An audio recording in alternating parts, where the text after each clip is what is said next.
Well, we're all back once again. It's a nice little Wednesday morning here. Cold as hell, frigid as fuck in Florida. What the hell happened recently? For the past couple days, it's been like actually cold. It's been literally cold. In fact, even colder than Finland. Just wild, man. Wasn't expecting that. A little bit of a switch up, but far too quick, man.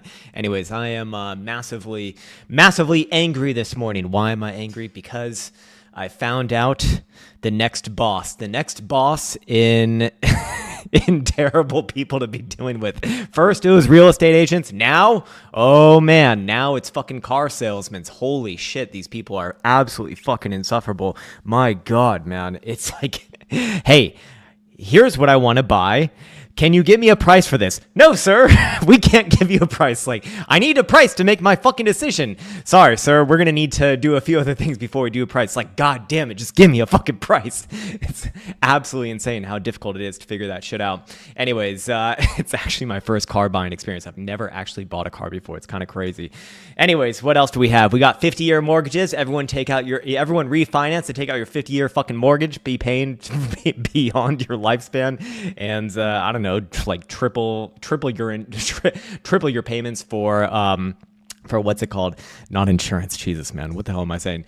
The extra payments that you make, which is completely escaping my mind as of this moment. Holy shit. I'm actually a redact this morning. Real, true redact as of this moment. Let me just bring a couple more charts here. Markets are, not really doing all that much, to be honest, but there are a few things happening with Bitcoin, and we'll go over the sort of more short-term, medium-term look for Bitcoin soon enough on this video.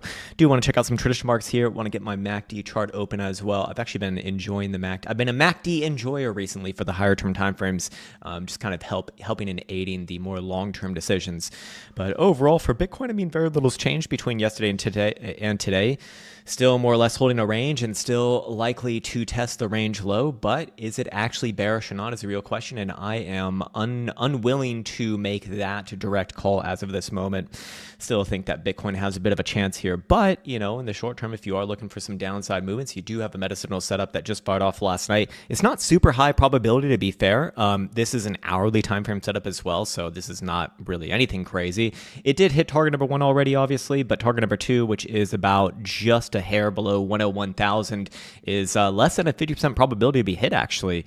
And in fact, the interesting thing here is that target number 2 and target number 3 have relatively similar probabilities, at least in the way that I look at things. So I'd go as far to say that, hey, if you see target number 2 hit, I think that you're going to see a very high probability of target number 3 hit. In fact, this is something that I brought up, or that I want to bring up with the MetaSignals founder, as far as calculating the probability of target number 3 hit if target number 2 hit, and probability of target number 2 being hit if target number 1 is hit as well. I feel like those probabilities should be a little bit different. Also, I want to say a massive thank you to the person who suggested to bring MetaSignals to the traditional markets. I forget who it was. I would like to give you credit, but I've spoken with their founder about that, and it is certainly on their radar. Of course, there's a lot of things coming up in the not so distant future that they want to focus on first, like I've kind of given you some insights into recently, but yeah, that's more of like a long-term thing, and I'm actually very, very excited to see that route being taken, especially, like get rid of the damn shitcoins, go to some of the traditional markets, because there actually have been some really, really good signals with the meta signal system on the major indices for SPY and NASDAQ, these sort of things.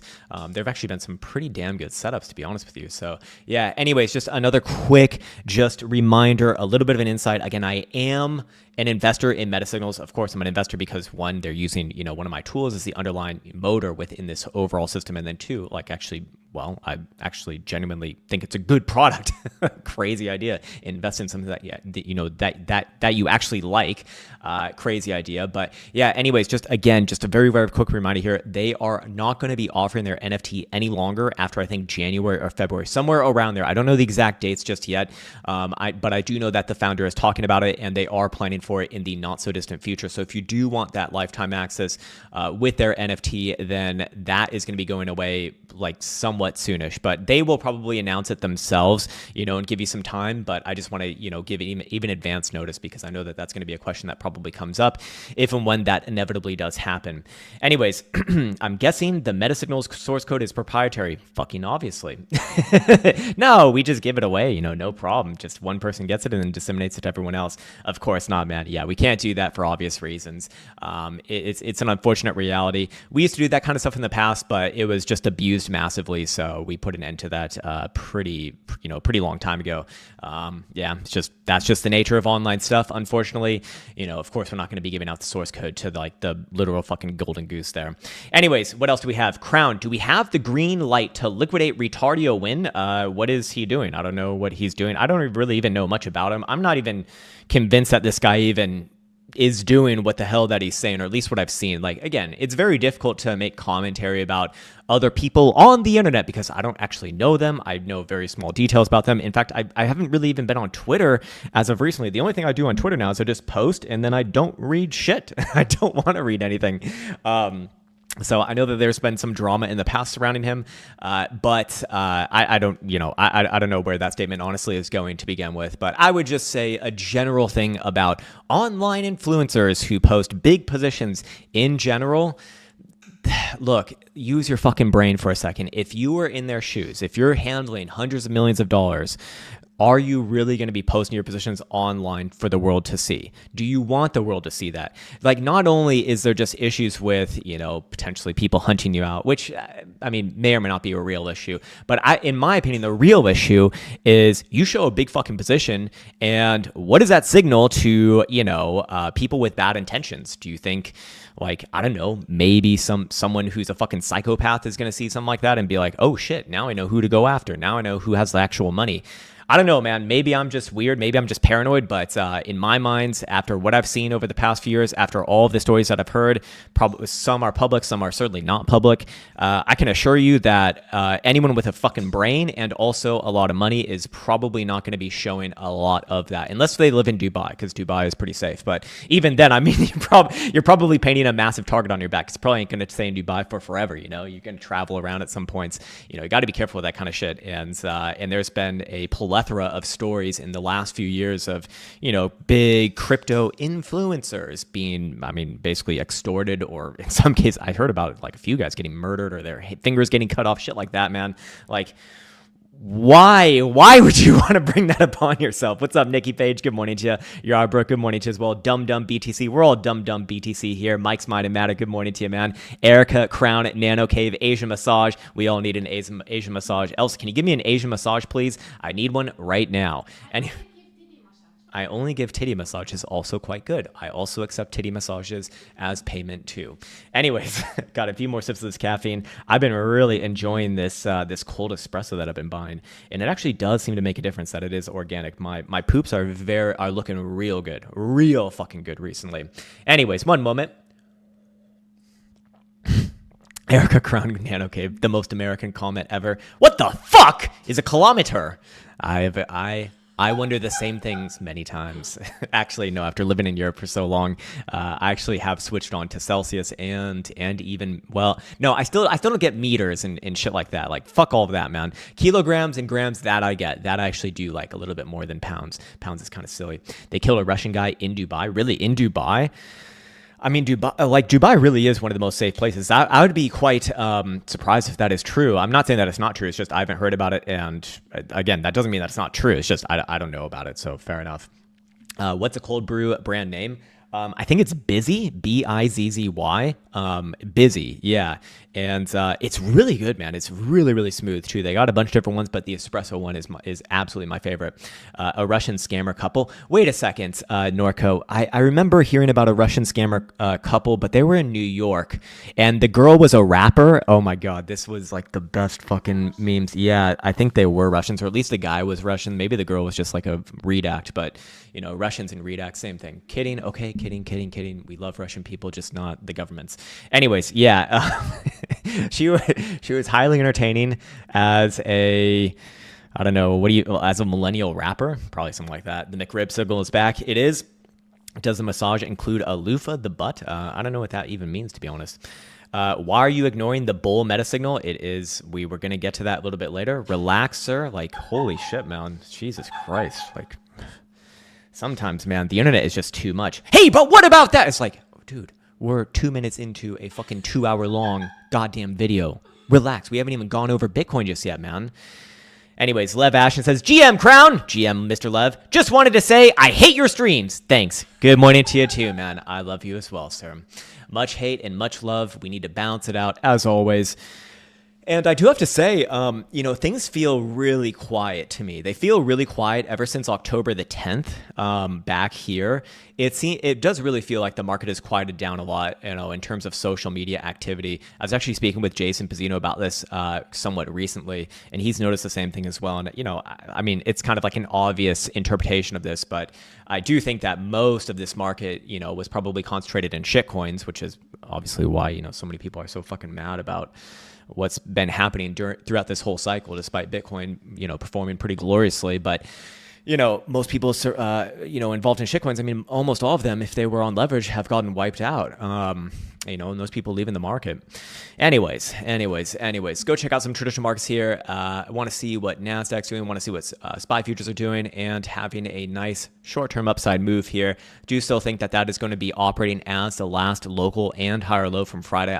I'm sticking with what I said on Monday, and I do think that you're going to see a little bit of an upside move from here, probably back to these highs, probably just to new all-time highs, man. It's really not that complicated in traditional markets. Whenever you are in an uptrending asset and you are selling back down to that red 5 EMA on the monthly time frame, it's almost always an opportunity until it's not. And how do you know that it's not? You actually break it. And when you do break it, you're in for a bigger corrective move, like you see over here, like you see over here, like you see over here. But until that actually happens, more often than not, just following the red brick road, the red.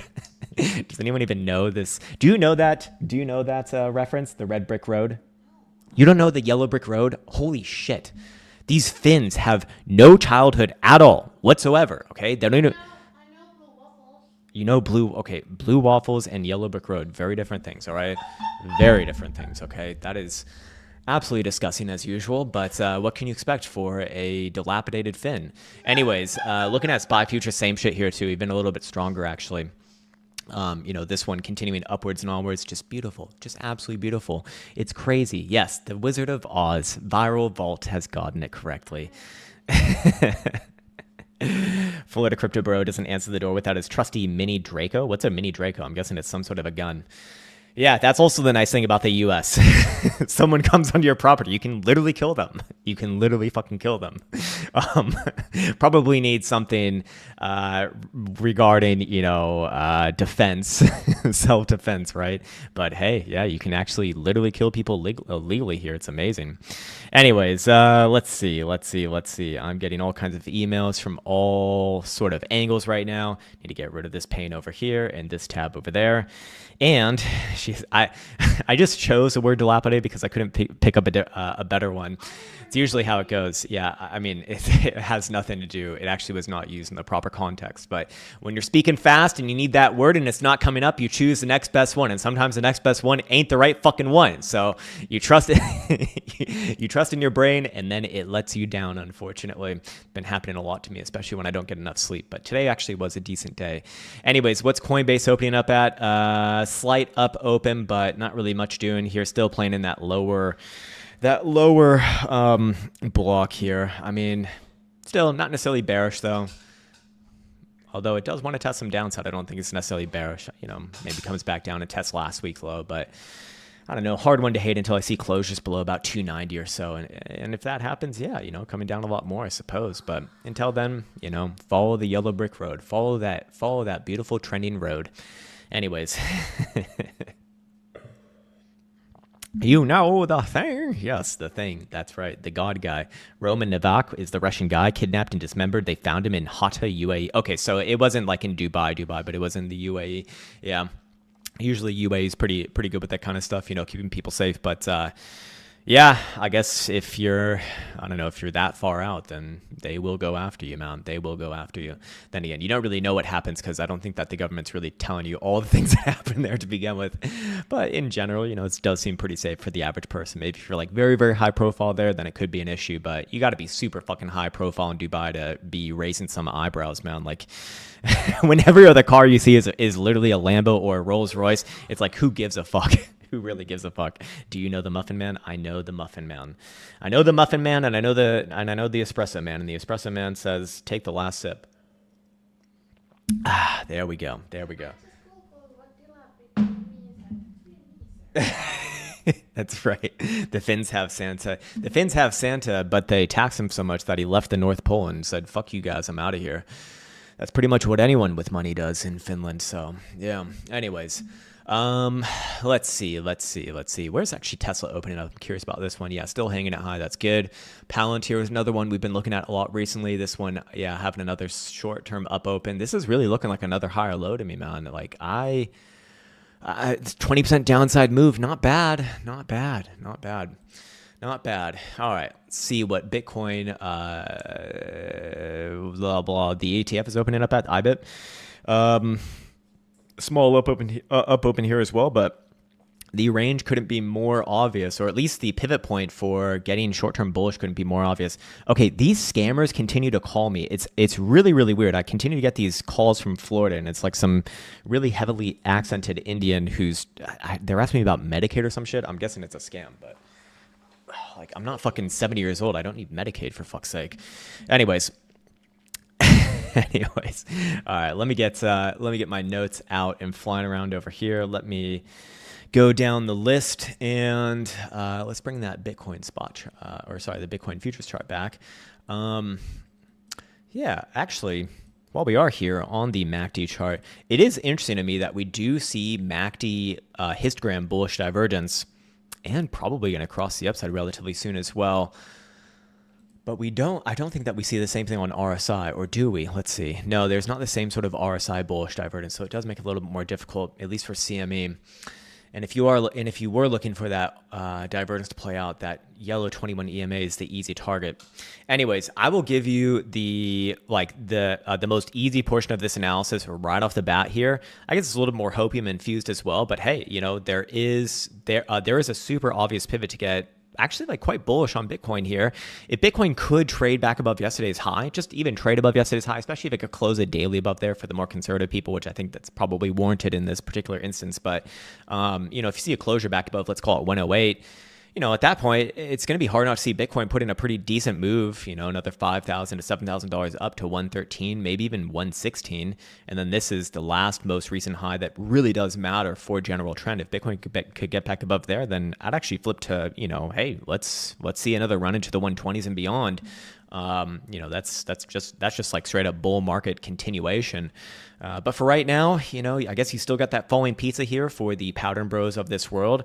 Falling pizza, we probably wouldn't be expecting to go back down below this week's, or was it this week's or last week's low. Last week's low, if that is going to play out. Again, the way to actually confirm that is playing out is trading back above yesterday's high. So regardless of whether you're a pattern bro or not, the way to confirm that is more or less the same.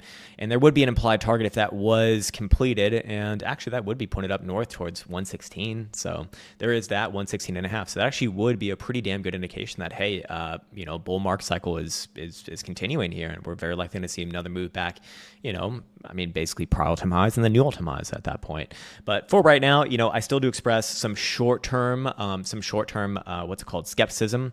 I still think that Bitcoin is more likely to retest around the lows of last week. Doesn't necessarily need to make new lows, but testing around those lows completely fine. If we go over here, we can see the meta signals short setup, which is just an hourly time frame. And again, these are admittedly not very high probabilities, and target number 1 has already been hit and exceeded yesterday. I believe that was target number 2, target number 3, both less than a 50% probability, but higher than a 40% probability. And that would be at 101 and about just under 99,000 respectively. So Again, I would go as far to say that if you do see target number 2 hit, you're almost undoubtedly going to see target number 3 hit. We'll explain why a little bit later. But first things first, let's go through some daily price action statistics. Wednesday is slightly in favor of positive closure since this bull market began in 2023. However, we are, as always, most interested in the average gain for winning days and the average loss for losing days, which are about 2.5% and 1.67% respectively. To the upside, that gives us an area of interest right around about 105,700. We've seen Bitcoin already trade above 105, about 105,300. Do I want to see it like exactly tested, or can you look at that as close enough in this case? I probably would want to see this one exactly tested, to be honest, just because that area of interest is very close to the prior day's open. So if you do see Bitcoin pop back up exactly to about 105,600 or 105,700, I would be expecting a bit of a pullback on that next pass. But the pass after that, no. If you get a secondary pass after that, that's probably the one that is going to bring it back above yesterday's high, and that would be a very early indication that we are going to see a bit of a reversal here. But until then, downside is still just more likely. It is the trend. And if we were to see a continuation of the downside today, the bottom side of the average loss for losing Wednesdays would put us somewhere around about 101,300. So again, if you do see Bitcoin pop down around there on the first pass, I would be looking for a bounce, probably a scalpable bounce, as we've been going over and pointing out with the historical price action statistics indicator. We've gotten a lot of questions about this as well. I do want to say that again, if you're super new, I hope that you can see the edge in this, but I wouldn't necessarily just say, hey, blindly jump in on this and get on it. You can try it out for free, obviously, in the link in the description below for Teachable under the Caretakers Indicator Suite. But again, you need to be able to formulate an actual trading strategy. So if you need something that gives you more indication of that, check out the quantum wave bands or check out meta signals, kind of two, very separate things, to be honest. But that would be a good place to kind of get your training wheels there. This I do think is a little more appropriate for at least intermediate people, and obviously advanced people can figure this one out pretty fucking simply, I suspect. But you still need to be able to figure out, what are you going to target on a bounce, what are you going to target, or what are you going to use as a stop loss, and I'll kind of get off the topic right there, and that's for you to decide. But yeah, you can see the edge right there. And again, if Bitcoin does have a try down to 101,300 today, I'd be looking for a bounce on the first pass. Second pass, no. Very, very low, or much lower probability. It's not necessarily a low probability, but it is a much lower probability than that first pass. Anyways, moving on from there, let's go over the setup, which is still valid and is still available, and it's a 5-day setup over here for CME, which has been getting all of the corrective moves in this current cycle, and actually from prior cycles as well. If we go through the full history of CME, it's actually operated perfectly.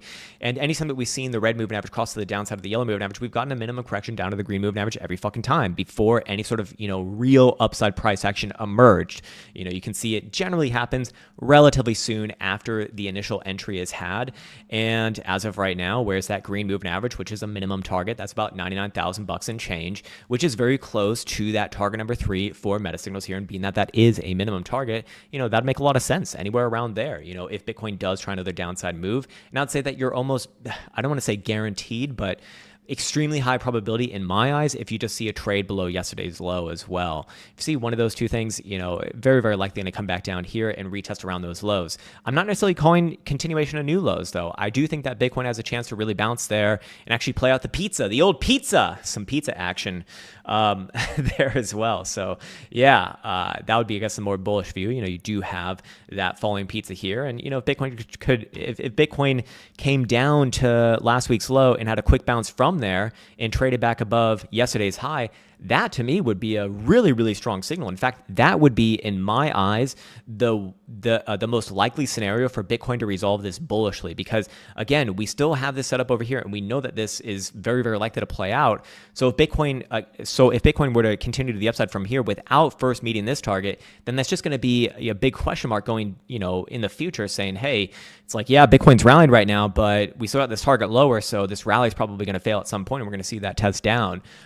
So that's kind of why I would say rip off the Band-Aid first. If you're bullish, you should probably want to rip off the Band-Aid first and then try a rally rather than try a rally from here. That's just my personal opinion. And again, I do think that things would likely play out like that if it is going to be bullish. In other words, if you do see things take off from here, I would be really, really, really, really, really skeptical of the longevity or the validity of the rally. Looking at other timeframes for Bitcoin here, Did we see the hidden bearish divergence play out? Actually, yeah, so far.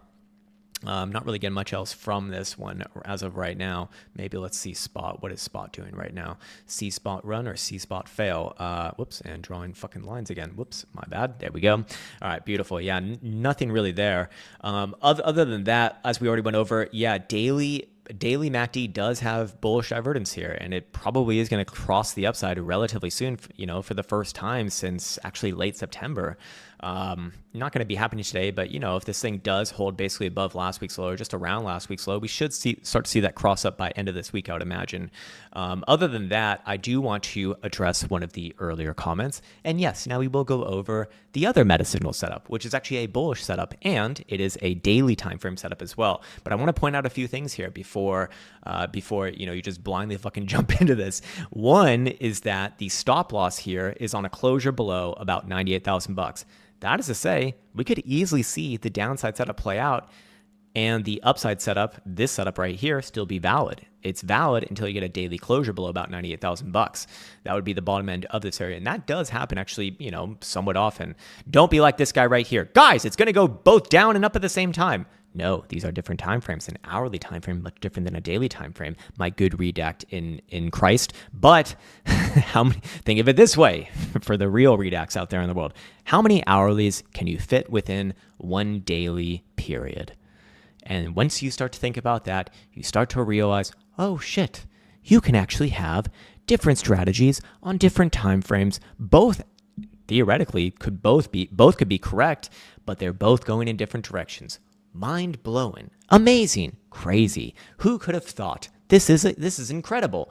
Yes, unfortunately, there are people out there in the world who do not understand these simple things, but it is what it is. Anyways, we don't do these videos for those people. We do the videos for the other kind of redacts, my kind of redacts, the redacts who are like me, who are probably dyslexic and obsessed with numbers, but at least understand some basic statistics and mathematics. Anyways, yeah, so as far as this one goes, I do want to acknowledge that target number one is relatively high probability. We're talking above 77% probability to hit 108, but you have to interpret this within the context of the setup. The setup is basically you have it just above a 77% probability to hit 108,000 instead of closing below 98,000 first.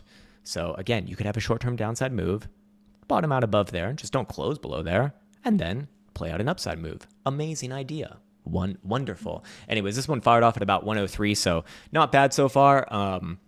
And target number one, I mean, when you do have a very, very high probability like that, I do like to generally bet on that. And again, 108 brings you back above that last, swing high right here, or this last rejective high. So that would be really, really, really, really, really important in my eyes, because at that point, I'm looking for a move, above 110 at least. Like I said, 113 extremely likely, and maybe even 116.5, which puts me into like actual bull mode.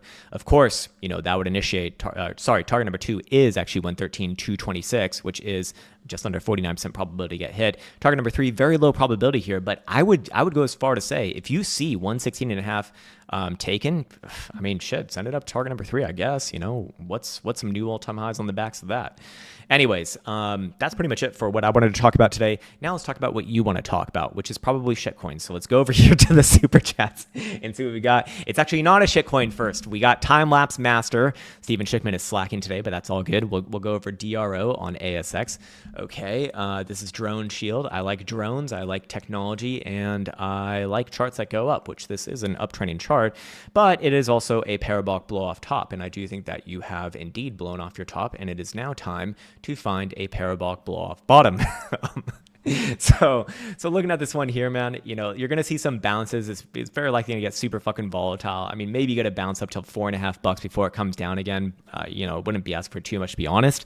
But ultimately, I do think that this one will inevitably go lower, somewhere around about $2.50. And at that point, I would be entertaining the likelihood that, yeah, you actually might have a major macro low there. But for right now, man, look at the monthly. This is a parabolic blow off top, and I feel very strongly that this thing will come, decently lower.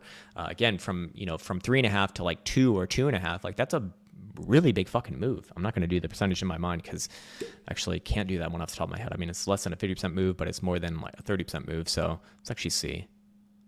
Yeah, 40, less than 50, more than 30. Holy shit, right in the middle. Should have just guessed that, 40%. That bothers me. I wake up in the middle of the night sometimes and and for some reason, like, I will do math problems in my head about like just random expenses that I have and what's a percentage of this and how much. I don't know why these things happen, man, but it's honestly really awful because as soon as I start thinking about numbers when I wake up in the night, I can't go back to sleep for like another hour. It wakes up your mind in some weird way. At least that's what I think. Anyways, one moment while I take a sip of this water, then we'll get to doggy for Mr. Steven, as you already know. Okay. Dogecoin daily, weekly, monthly. I'm sure everything's changed here. I'm sure it's bullish as fuck now, man. Let's see. Daily time frame, still a downtrend. Weekly time frame, still a downtrend. Monthly time frame, still a downtrend.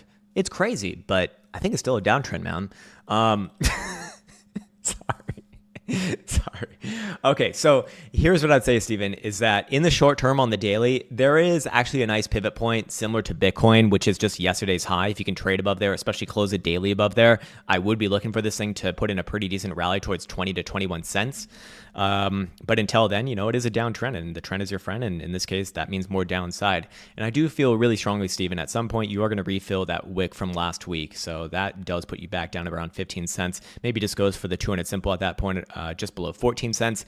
But at the same time, I don't think you're going to break below these lows. I actually don't think. I do think you're still within this sort of range here, and you're just in like you're in the read act range where basically you're wasting all of your time, you're wasting all of your opportunity costs because you could be in something that is actually moving, but yet you're stuck in Dogecoin, and that's good. That's a good place to keep our monies. Dogecoin, cash, coins, bros. Yeah. Anyways, man, if you do break back above yesterday's high, like I said, 20 to 21 cents doesn't really do anything for you on the weekly, certainly doesn't do anything for you on the monthly. I think best case scenario here, man, you're just holding this range. At some point you come down and test the range low officially. I don't think you're going to break below there. At the same time, I don't think this thing's going to be outperforming anything of a particular worth. In fact, this is a literal fucking meme coin with literally zero value, and generally only literally retarded people think that this thing has any real value because it has a strong community, and communities are how value is measured, right? We need a good community. We need good community because what is better than a community of bag holders? Well, a community of fucking buyers, maybe. Sorry, man. I don't mean to. I don't mean to talk down to you or anything like that. Just making a joke on the internet.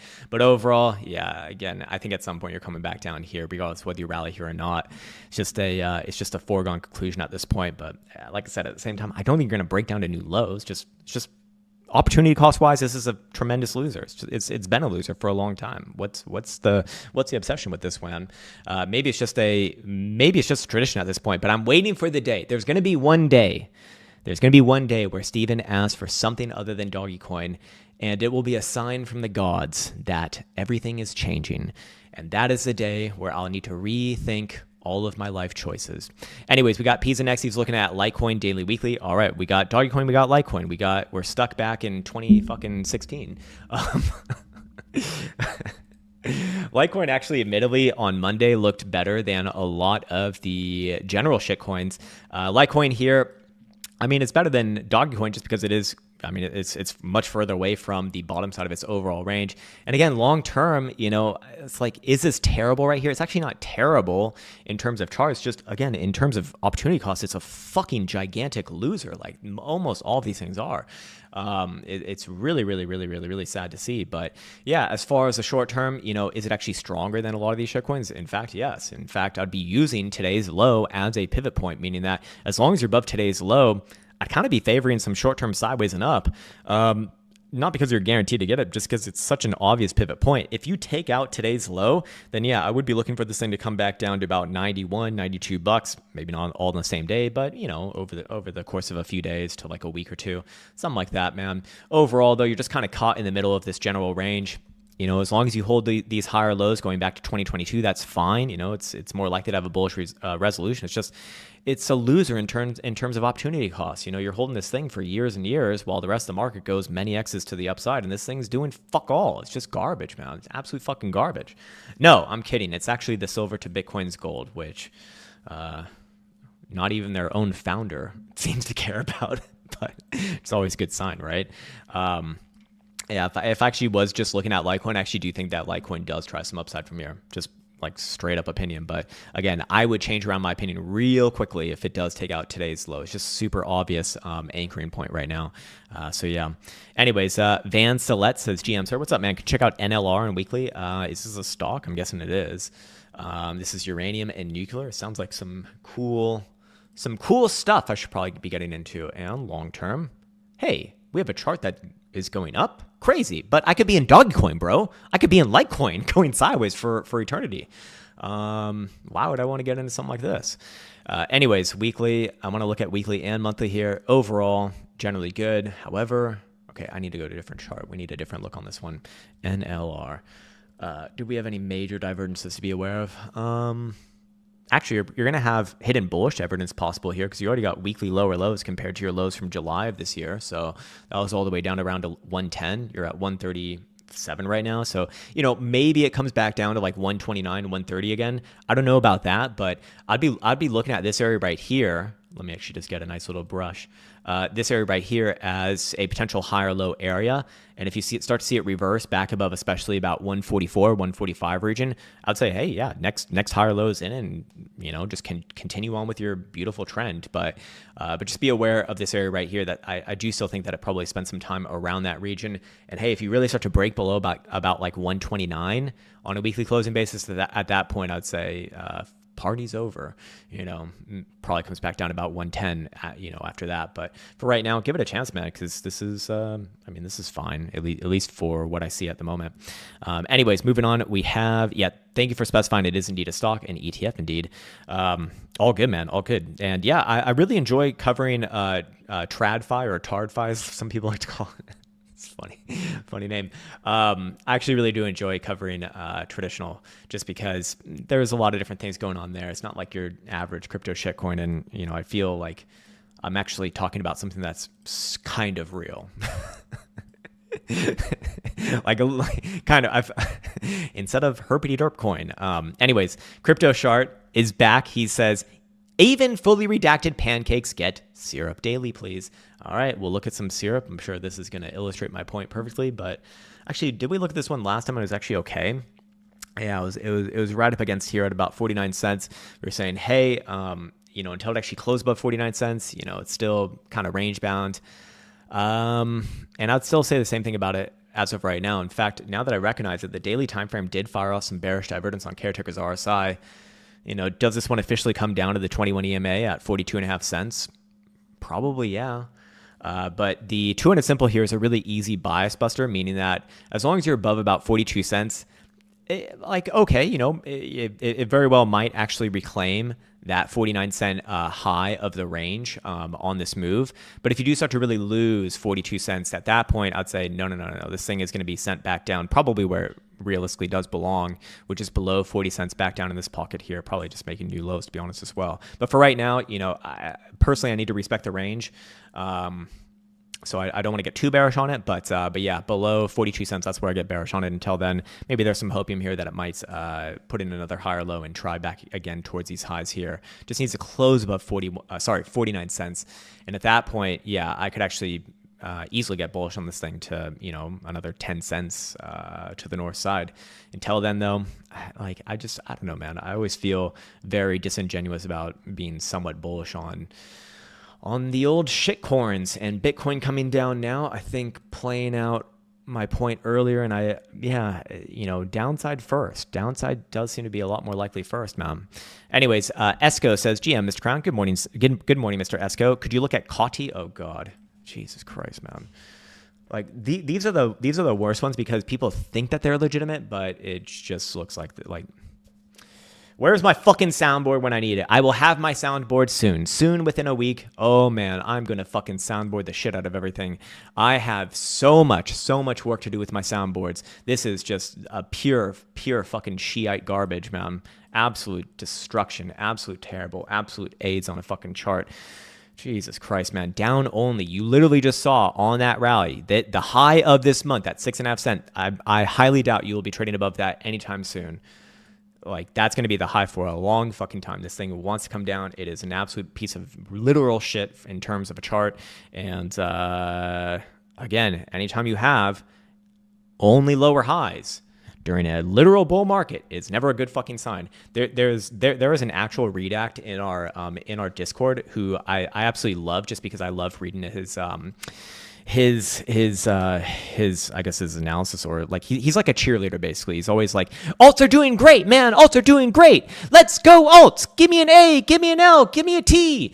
And it's just like, you're an HOMO, sir. But the thing is that he's always fucking bullish on these things. In any like little upside move, he's always saying like, holy shit, alts are doing amazing. It's like, it's the meme. It's that literal meme where the chart is down 99% and then it goes up 1% and he's just going fucking wild, man. I love the enthusiasm. I absolutely love the enthusiasm. It's amazing. But yeah, that Cotti chart would be a great example of literal fucking nuclear waste in terms of a chart. Wow. Absolutely terrible. Worst chart of the day award goes to that so far. But hey, it's an early stream. We got plenty of time for some more shitty charts. Anyone else want to see some shitty charts? We got Tron Jeremy next. Do you have a shitty chart, sir? Let's check it out. PIHA on Euronext. Let's see what we got over here. PIHA. So it's on some fucking European shitcoin exchange. Not actually a shitty chart in the short term. This one's breaking out to the upside in the short term on the weekly. I'd be looking for this one to tag back around this prior high at 27 bucks. The reversal looks real to me on the weekly and the monthly. I like the higher low right there. You don't have a higher high just yet, but I do think that you have some upside, and this does have a real potential to be a real reversal. Long term, not super interested in my opinion, just because, again, it's been around since 2000. It's been around since, the fucking biggest bull market of all time in the past 20 years, and it has not made new highs. Just not a good sign. But I do think you go up from here. I do think it's going up from here, and I'd only get super massive, nasty bearish if you come back down below June's low. So yeah, not terrible in the short term, actually. I would be looking for upside there. What's up, Mr. McDonald's house? Just one moment, sir. I need some more water to refreshen my vocal cords. All right, let's see what we got. Deuteronomy. Could you scope the stonk BN Brookfield on NYSE? All right. Can't say I've looked at this one before, but let's see. Very, very nice. What do you know? Holy shit. This is what all like. It's truly amazing that people will go out of their way to look at shitcoins like fucking Dogecoin and Litecoin and that Cotti bullshit fucking coin and 99% of all crypto coins when they could just get into a boring stock and go up only. Amazing idea. Amazing fucking idea. Anyways, you're long term and you're looking for a buy zone similar to your plight with Palantir. Yeah, it's a very nasty plight, man. I just can't get that one right. It's very, very annoying. Honestly, I think you just had it right here. I think you just had it on that $42.50 tick. This thing looks more poised to try for some new highs to me than it is to pull back more from here. This is very constructive. This is very good. The weekly RSI is constructive for more new highs. I think you're going to make new highs from here, in other words. I think you literally just put another higher low last week, and this would have been the most recent best buy opportunity, just below 43 bucks. So I don't know, man. I think it's up in the, for the next move, and I don't know, maybe after that you come down, but how far do you come down? Do you come down lower than where you're at right now? It's a hard game to play. It's a really hard game to play. So I'll leave it at that. I think that this one's up from here, man. Now, does it go up a shit ton more before it has a real corrective move? A monthly RSI is constructive for more new highs, man. This is not bad. This is not bad. This one wants to go higher, in my opinion.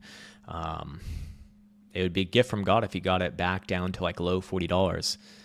I'm not so confident that's going to be happening. Jesus Christ, these fucking Florida people continue to call me. This is so goddamn annoying. I just need to... How do I block all of these people? The problem is you can't block them because I always call from a goddamn different number. It's really fucking annoying. Anyways, Great White Hype says DTREF, stonk, rare earths on the daily weekly. All right. DTREF. Dateline resource. Okay, got it. Trades OTC, so this is basically a shitcoin.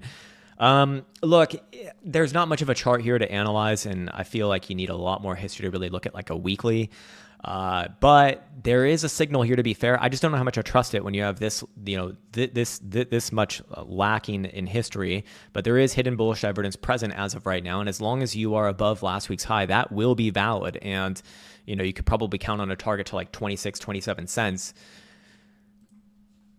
Other than that, I don't really want to say anything else on it because I'm not really going off of much here. Like, this has potential to be great. I think if you believe in the, if you believe in the narrative, then that's fine. It has already come down significantly from the highs, but it is an OTC piece of shit. So 65% to the downside. If you're looking to be an investor, I don't hate it there, to be honest. But am I personally buying this? Am I putting my money where my mouth is? Hell no. Need to do a little more research on this one, but I do think you're probably more likely to see the next move to the upside. I'm not like willing to say it's going to go back to prior highs and beyond. I just think it's a short-term upside move. Might indeed top out again below 30 cents. And if that happens, that would be very problematic. Arms Private says Bitcoin is now above the median on the HPDR. Let's go check it out. In fact, I forgot to include this in today's analysis. It was above the median on the HPDR. Is there likely target now the upside? No. No. Again, it all comes down to like, are you using the median as in this case resistance, or are you using it as a basing point? And I'm guessing you probably will obviously put this, much earlier in the stream when it's actually above. But yeah, no, I look at this as a rejection of the median and likely to come back down here actually to the 38.2 level, which is 101,700. So that's the way that I read this one. But there's not like really, this is not like really high quality analysis using the HPDR. The HPDR shines when you combine it with the BBWP, and we just don't have a setup right here. We had a setup back here targeting the 101 move to the median, which was about 107. That was fine. And again, very, very high probability, but we've already played that out. So now it's just time to go back to the drawing board and wait for the next setup on the HPDR. Until then, if you put a gun in my head to say, read this fucking chart, Krown, or die, I'd say probably going to be using this as a resistance. It probably comes back down here, but better ways to be using the HPDR in my opinion. Anyways, RD says, can you find me hopium for Giga? Yeah, sure. Just turn the chart upside down or walk away for forever and forget the money ever existed. Or here's your hopium. Just think about all of the amazing things that the people who now have your money can do with it now that you no longer have it. That's also a good thing as well. Yeah, amazing chart. Okay, I have to readjust the worst chart of the day award to Giga Token. Yes, that's right. A fucking real meme token with real community value is going down only. Surprise, surprise. Holy shit.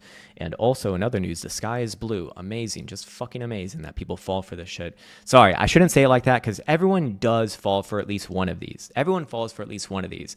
But after falling for one, if you fall for it again, I don't have that much sympathy for you. I actually don't have that much sympathy for you.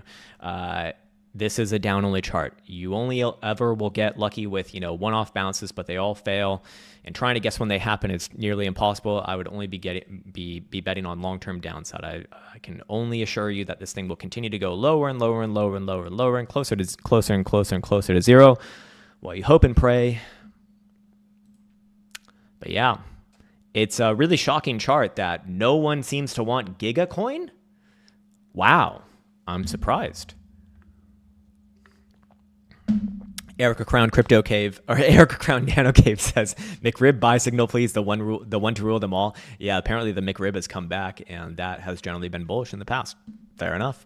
Again, I mean, maybe Bitcoin, pops down here really quick and then reverses really quick. I would look at that as McRib bullish as fuck. Hell yeah. But not necessarily just yet. Anyways, looks like I just got through all of the super chats there. Let's go over to the regular chats. What's up? Caretaker goes, Giga turd. Yes, it is indeed a Giga turd. Oh, for fuck's sake, man. It's it's one of those things with the meme coins that people are going to look back. Hopefully already they've looked back and they're like, what the fuck was I thinking? But maybe in the future they will all be looking back like that. And look, I understand that, sometimes when you got a hot sector, it can make sense to jump into these things. You don't necessarily need to believe in it. You can still make money off of it. Yeah, that can happen for sure. But I would at the same time say those days are long fucking gone at this point. Those days are very long gone. A-Town says, how do you decide stop loss targets when longing? Is it a setup based or hard cap percentage, or a longer video longing into profit and stop loss would be great? See, this is an issue because you do not have a real strategy. You do not have a strategy because you think that trading is likely just, I guess that it's going up right now. So maybe I long right here and then I put in a stop loss, 1% lower because that sounds good. I heard that I need a stop loss from the internet. so I need to put in a stop loss. It doesn't fucking work like that, man. A system needs to be a closed loop. It needs to be a closed fucking loop when it comes to a trading system. That means that all of your entry, exit, and risk management needs to be defined in advance based off of objective indications. You can't just fucking enter based off of vibes, and you can't just exit based off of vibes as well. Your stop loss needs to be backwards engineered to give you the maximum point of failure in which when price gets there, your initial trade idea is so unlikely to work out that you might as well just take that fucking loss because it's only going to get significantly worse for you. That is the best way. That is the best heuristic to use for a stop loss. How you apply that to your trading system, it's completely up to you, man. Everyone's going to have different strategies. If you're doing a 5-minute scalping strategy, do you think it's going to be the same thing as a daily trend trading strategy for your stop loss? Obviously fucking not. No, we just use 1% stop loss on everything. It's like, that can't ever fucking work. I mean, for fuck's sake, like, look at the daily returns over here. Your average ranges are going to be more than that. You know, it wouldn't make sense. So, you know, this is where I understand that you're probably just new to the space. You're probably just new to trading, and you're asking a very logical question. I totally respect that. That's a very, very intuitive thing. I've been there myself. But what I suspect has probably happened is you've been listening to a bunch of these YouTube traders or Twitter traders, and they come up with all sorts of just crazy shit, man. At the end of the day, in my opinion, if you're new and you're inexperienced, it would be best, you don't necessarily need to trade this, but it would be best to at least reference a real working system. You could check out the quantum wave bands. Quantum wave bands, you can check out 7 days for free. You don't even trade it if you're new. Just like witness what an actual strategy looks like. Or meta signals as well. You know, it lays it out to you right here. It's not going to tell you the underlying logic between these, but at least it gives you an idea of what a real system will look like. And then you can use that to build your own. That's kind of my point here. You don't necessarily need to use those, and I wouldn't even suggest that newer people just blindly trade those. I would say reference them, use it as a template that you know is going to have long-term good results, and then try to gain some knowledge from that on what can actually, you know, make a real strategy. And then most importantly, and the most important thing for any fucking strategy, is to back test it and figure out, would this thing actually even work? If you can do that, if you can prove that, then you might have something. It's at least worth putting, you know, some money towards at that point. We got Low Energy Finn. He's looking at OJ1. Is this orange juice? I hear orange juice is going up a lot. It is indeed orange juice. All right. Going down a lot, actually. Oh, yeah, that's right. It went up a shit ton up until 2024, and then it's been down only. Amazing. I should start buying orange juice again. I haven't had that in a while. Look, do I think it's going to find a low soon? Yes. Do I think it's just going to go fucking nuclear to the upside as soon as it finds a low? No. When you have a chart like this, it goes parabolic to the upside and then parabolic to the downside. It's going to be a long fucking time after it finds its next major macro low before it ever goes up again. But I do think that you are close to finding the next, you know, macro low, to be honest. You know, maybe it comes down to like 133, maybe on the lower end, like 110, somewhere in that pocket there. And then it's going to go probably sideways for a few years. And then maybe by some act of God, it'll try another major upside move. And now that I go to the monthly time frame, I might need to redress that statement, because I do like things that are generally coming into the monthly 200 simple, but I don't know. When I look at the lower term time frames and the quarterly, I do think that this one will go lower. I do think it will come down close to like 135 to 120-ish region. That would be the next major area that makes sense, in my opinion, for a macro low. But again, after it makes a macro low, it's going to be going sideways for a long time. I think it's going to be a dead investment for a while. I don't know if you want to hold it for 20 years and forego all other opportunities, then, you know, it probably does rally its way from there. It's just, how long are you going to go sideways without any real gains? Could be a very, very long time, man. Mr. Krown, is Ethereum bullish? I don't know. It usually just does whatever Bitcoin's going to do, but significantly underperforms to the upside and generally overperforms to the downside. I got the same thing to say about Bitcoin as I do on Ethereum. If you can trade back above, not yesterday's high, but Monday's high at 36.57, then yeah, I do think that you could have some rally action to 39 or 4,000. But for right now, I think it's more appropriate to be looking at these things. It's likely to come back down to this past week's lows. So for Ethereum, that would be somewhere down around 3,300. I don't think it's going to happen today, but, you know, over the next week or two, maybe. LP Philosopher says Aster 4 hour daily. Oh, great. Yeah. Some more cryptos, some more kryptons. Great. Fucking yes. Especially new ones that have crazy amounts of histories. Let's check it out. 4 hour time frame. Oh, it's gone down only. Amazing. It's already starting its down only. Sad. Very sad. Look, there might actually be a rally here in the short term if you do see this thing close above, let's call it 116 or okay, let's actually say 117. If that were to happen, I'd be looking for this thing to rally to like 140 or 150, but I don't know. Other than that, it's way too early and new of an asset to really do any real analysis on. But yeah, if you could close above there on a daily, I actually do think that you have at least a short-term rally inbound to like 150 or 160, which, you know, may or may not be tradable to you. That's up to you though, sir. The Seasick Viking, I am looking forward to your comments, sir. Please just post it in the bottom of the chats and I will read it from there. Hey, Mr. Krown. Hello, Mr. Bannock, can you look at CRCL circle? Sure, man. Yeah. 1 second. I just want to answer this call and just see, like, because I've gotten like 5 calls during the stream.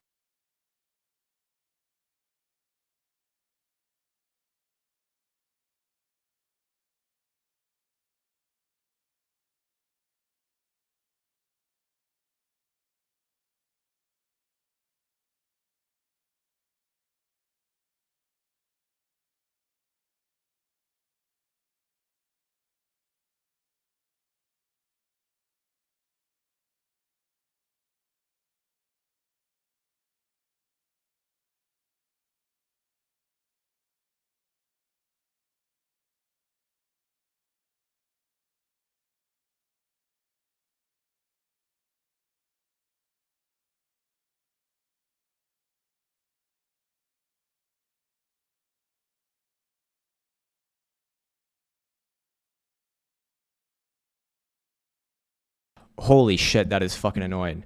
Something about eligibility for Medicare. It sounds like a scam to me, though. Whatever it is, man. I don't want your fucking Medicares. God damn. Hero. Yes, hero priest. This is dog here. Elsa, are you okay? Yes. Oh, all right. She's got her headphones in or some shit. Please buy my Apple gift card. Yeah, that's right. Yeah, I've gotten like 5 calls just during the stream from them. That's never happened before. It just started yesterday and then today. So I figure it's just some sort of like new scam or some shit. And you can't even understand what these people are saying anyways. It sounds like they're in like one massive big call center or some shit like that. Fucking annoying, man. Super fucking annoying. Let's see what traditional markets are doing here. Are we still going up? Are we going up? Welcome to Shitty Walk. Would you like a shitty juicy, please? Hello, please. I don't know. Short-term local high here comes back down and then tries up again. Maybe something like that. It's the dev. Oh yes, the dev has contacted me. I've heard from the devs guys. They're going to be making some big changes. Time to get bullish. Dare you to copy trade jewels? What the fuck? Can you give some supporting resistance for chain? Like, yeah, give me some fucking time frames. Do you think it might be different for a 5-minute versus a daily? Huh? What? The support and resistance are the exact same for the weekly and the 1-minute time frame? It's amazing. That literally will never happen ever, by the way. So yeah, if you can't give time frames, it's not going to be very helpful, man. Not going to be very helpful. A Magneto says, nice one, Krown. Always on, hopefully. Not always, though. Thanks, man. Oh, all good. Once you get your starship, promise you'll show us a beast. I don't know. Is that a good idea to like show your car to everyone? I want to get like a super fucking what I really want to get for a car is something that's like really low key. Honestly, I want like a stealth mobile. I want to drive in stealth. Anyways, the conservative cat says gold versus SPX. Like, do you want to look at the pair? Okay, I think we can do that here. So this would be gold as the numerator, and yeah, gold bullish versus SPX. Surprise, surprise. Oh, that's on literally a 6-hour time frame. Hold on. Let's go to maybe a higher term time frame here. Let's see. Weekly looks to me to be another higher low. Monthly. Yeah, monthly pretty bad long term, honestly. So gold's honestly pretty shitty long term, but do I think it's going to go up from here? Yeah, I do think it's going to go back up to, 66, maybe 70 again. But that's where this thing's been putting in a lot of lower highs.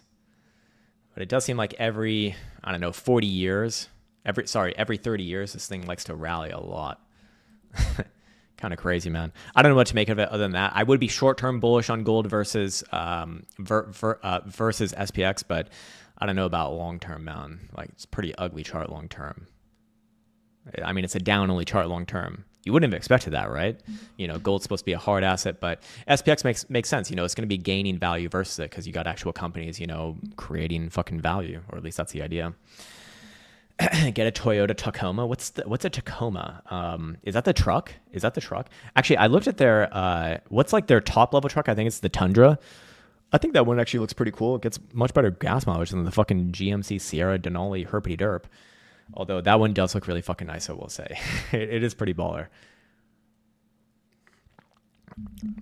Audi Quattaro Q8. I want something that's like a big fucking family SUV. Like, we need a big car for Elsa because Elsa is like a scared Finn and she needs to be in like a massive fucking tank of a car to run over other cars. And for some reason, that's the only way that she feels safe in a car. And honestly, after I've been in a couple of like really big family SUV cars, they actually are honestly really comfortable. You this is how Elsa looks at cars. She's like, okay, one, is it big? Is it big enough to the point where I feel safe? And then two, does it have cup holders that are big enough to fit your stupid fucking massive cup thing? That's it. That's it. I would recommend a Ford Expedition. Actually, no, I haven't been in an Expedition, but I've been in the Explorer. The Explorers are surprisingly nice. Like I said, I've been out of the car game. I don't even really go into cars very often, but I've been out of the game for a long time. And you know, when you take an Uber here, a lot of the time you will get a Ford Explorer, and they're like genuinely very comfortable. It's actually like quite nice. Yeah, honestly, good car criteria says viral vault. Fair enough. I drive DMC Yukon Denali, and it's fantastic. You like that? Yeah, we were also looking at that one as well. I'm not a humongous fan of the miles per gallon, but it is a nice American beast, so I do like that. Former F350 taxi van. A taxi van? Oh, Jesus. Get the latest Rolls Royce. Not very stealth, unfortunately. Actually, I did rent a Rolls Royce a few years ago. It was pretty fun, man. It was pretty fun to drive.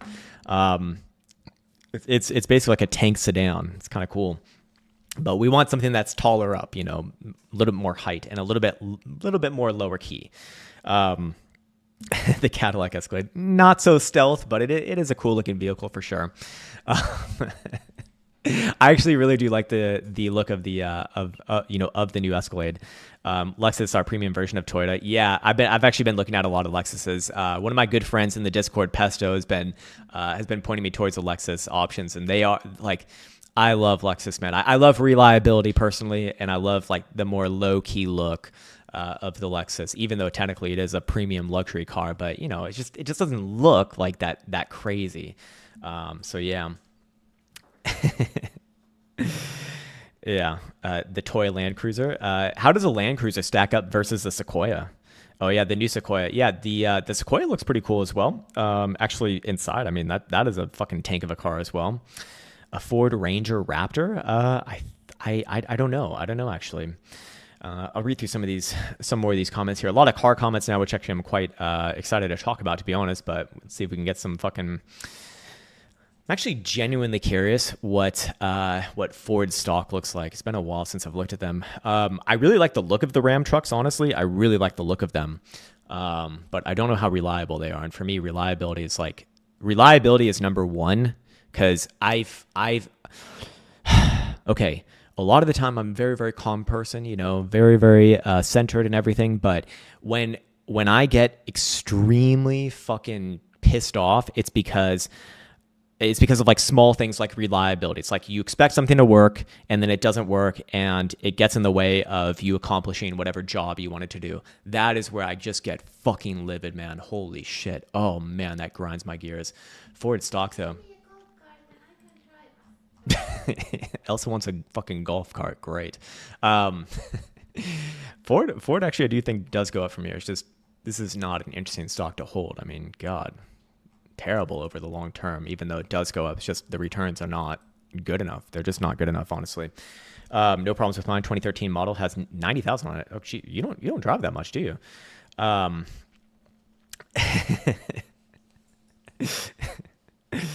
Let's see what else do we have here.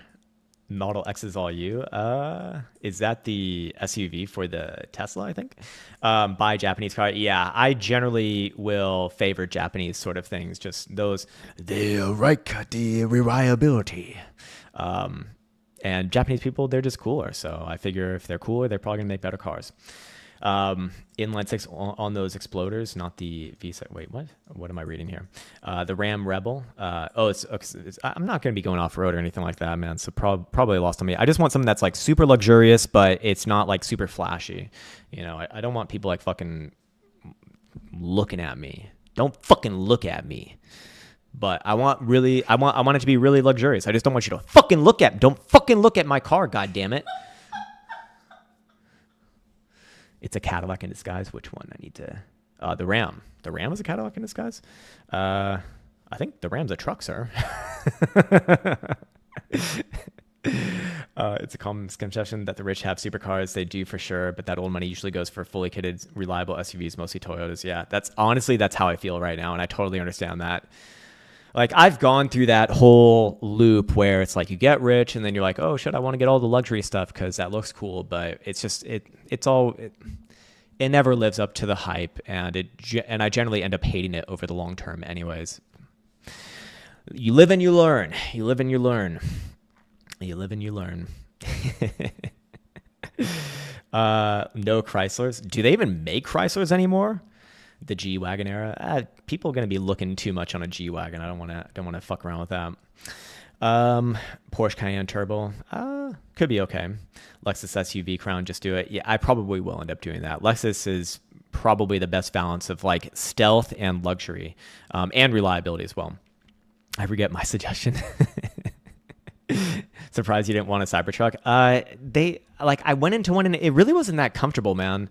Again, I want like full on luxury, comfort, and everything inside. I just want it to be stealth. And the Cybertruck, the one that I went into, maybe it was just a bad trim that I went into or something, but it was not comfortable at all. I did not like it inside. So yeah. Anyways, yeah, I was looking at the GX 5500 as well, or sorry, 550 as well. That one is pretty cool. It was pretty damn cool, actually. Tundra's a maintenance nightmare. Really? Okay. All right. I'm glad you said that, because that would be bad. Anyways, look at some more markets over here. I'm sure there's going to be some people. Can we go back to markets? Can we go back to the coins? Yeah, I do feel a lot more strongly about short-term coming back down. But there's, again, a super obvious play here as well. Just like yesterday's high is an obvious reversal point for Bitcoin to, fly back up above, let's say 110 or so. Coming back down below, is it this morning? Sorry, no, it's yesterday's low. Yeah, and at that point, I think you're just going to see last week's lows at least, something like that, man. Lexus are amazing, yeah. Yeah, Lexus are pretty cool. Lexus are always going to be some of the most reliable. They keep changing the name to... Yeah, it is true, man. It's real. Like I said, though, man, dealing with these fucking car dealer fuck faces is so annoying, man. Oh, God, they all want to give you the runaround. I tell them all the same thing. I'm like, look, I will be the easiest fucking buyer you ever have. I will pay cash straight up, okay? All I need to know is the out-the-door price. That's how I make my goddamn decisions. So give me the fucking out-the-door price. None of this calling bullshit. None of this fucking come see this or give me this and that. No. Just tell me the goddamn price, okay? If I see a price I like, I will press the buy button. It's that simple. But they never do that. None of them fucking do that. It's amazing. Teo Frank says, please don't get mad. I'm not going to get mad. I just might think that it's a shitty chart, but we can look at Ondo for you. It's going down like 99% of alts, but interested in your opinion. Well, I'm sure it's going to be really bullish, man. Going down like 99% of alts. Why would you think it's any different than 99% of crypto shitcoins? It's garbage. Absolute garbage in chart formation. Absolute garbage, man. Being around, your multi-year lows while the rest of the market is making new all-time highs, well, not in the crypto market, but in traditional markets and Bitcoin, it's not a good sign, man. Look, even if you did get a rally here, let's say by some act of God, you get a rally up to 80 or 90 cents, which would probably be a rally if you are going to get one of those, one-off rallies. That's probably about as far as it would get. I think that's as best as you do. And then it's down only. It's either down only from here or maybe you get one of those one-off moves and then down only from there. Either which way, it's fucking garbage investment. It's fucking garbage investment. And even as far as trading these things go, there's just no point in trading these things. It's like people get swept away by the by the percentage moves on these things, and that's why they seem to love them. But at the end of the day, you could just leverage on Bitcoin, and at least you have the fucking liquidity to support those moves, and you'll still get the same percentage move anyways, because then you're applying leverage. So it's just, I don't understand why anyone would get into any of these things ever, unless if they actually believe in the technology or some of this bullshit. But yeah, at that point, you're drinking the Kool-Aid so desperately that nothing that I say is gonna dissuade you. Yeah, man, it's great investment. It's totally gonna turn around. It's definitely unlike all the other shitcoins that are going down only. This one's different, bro. It's like a, oh god, I need to keep my blood pressure down. All right, we will end that topic. Cloud Debussy says, GM, what's up, man? Sir DKS on Nicey, weekly, monthly, rip or dip. All right, this is always a fun game. Dick's Sporting Goods. I love Dick's. I fucking love Dick's, man. I also love Dick's as well. We love Dick's. I'm calling rip, man. I'm ripping this dick. Oh, give me that ripped dick. I love it. Yeah. And they have it's a great fucking business, man. Like, you go into their store, it's really well done. It's really well done. It really is. I'm always happy to go there just to check it out. Like, they always got something cool going on there. Yeah, when I'm looking at the weekly and the monthly, I think you're popping back up to the highs of October. I think you're putting in another higher low here at 213, 215. That's where we bought the jerseys, yeah. Midnight Rave says Subaru. Subaru is more of a lesbian car, unfortunately, and I want to be stealth, but I don't want to be like LGBTQ stealth type things. Do RIVN? Yeah, we can check that one out. I keep on seeing their cars all around here, man. They're really popular here, actually. Yeah, I would think their stock would be doing a lot better with the amount of fucking Rivain cars that I see around. I don't know. This actually might be a reversal here. I need to see it close above the price action pivot at 17.15. Again, I got to shield the price action pivots really quickly just because it really has become such an integral part.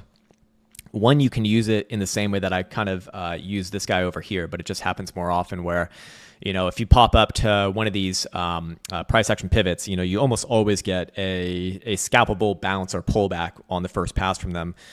But of course, in this case, if it actually breaks above that, that is a valid range break, and I'd be looking for a pretty big move to the upside, into the $20 territory.